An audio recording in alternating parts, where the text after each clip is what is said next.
Yes, our children were indeed something to fear. They had turned into little monsters. But who was to blame?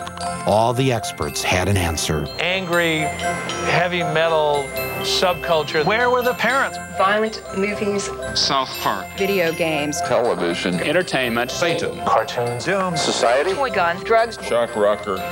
Marilyn Manson. Marilyn Manson. Marilyn Manson. Marilyn Manson. Marilyn Manson. Marilyn Manson has canceled the last 5 dates of his U.S. tour out of respect for those lost in Littleton.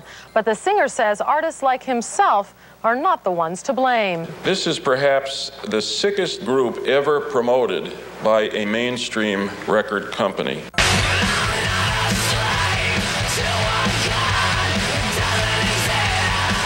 After Columbine, it seemed that the entire focus on why the shootings occurred was because the killers listened to Marilyn Manson. 2 years after Columbine, Manson finally returned to Denver. The Ozfest at Mile High Stadium brings shock rocker Marilyn Manson to Denver tomorrow. There were protests from the religious right.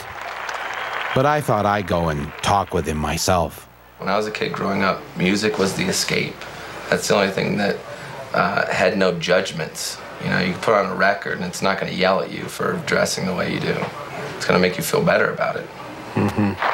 Some will be so brash to ask if we believe that all who hear Manson tomorrow night will go out and commit violent acts. The answer is no. But does everybody who watches a Lexus ad go and buy a Lexus? No, but a few do. I definitely can see why they would pick me, because I think it's easy to throw my face on a TV, because I'm, in the end, sort of a poster boy for fear. Because I represent what everyone's afraid of, because I do and say what I want. If Marilyn Manson can walk into our town and promote hate, violence, suicide, death, drug use, and Columbine-like behavior, I can say, not without a fight, you can't. The two byproducts of that whole tragedy were violence and entertainment and gun control. And how perfect that was the two things that we were going to talk about with the upcoming election. And also then we forgot about Monica Lewinsky, and we forgot about the president was shooting bombs overseas, yet I'm a bad guy because I sing some rock and roll songs. And who's a bigger influence, the president or Marilyn Manson?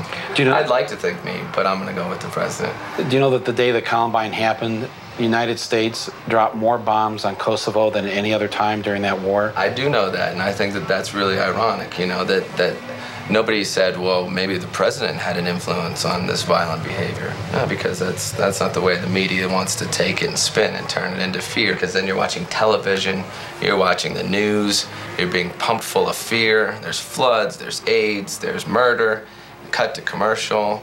Buy the Acura, buy the Colgate. If you have bad breath, they're not going to talk to you. If you got pimples, the girl's not going to you.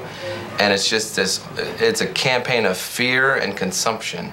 And that's what I think that it's all based on, is the whole idea that keep everyone afraid and they'll consume.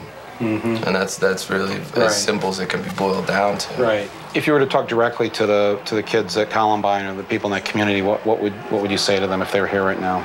I wouldn't say a single word to them. I would listen to what they have to say, and that's what no one did.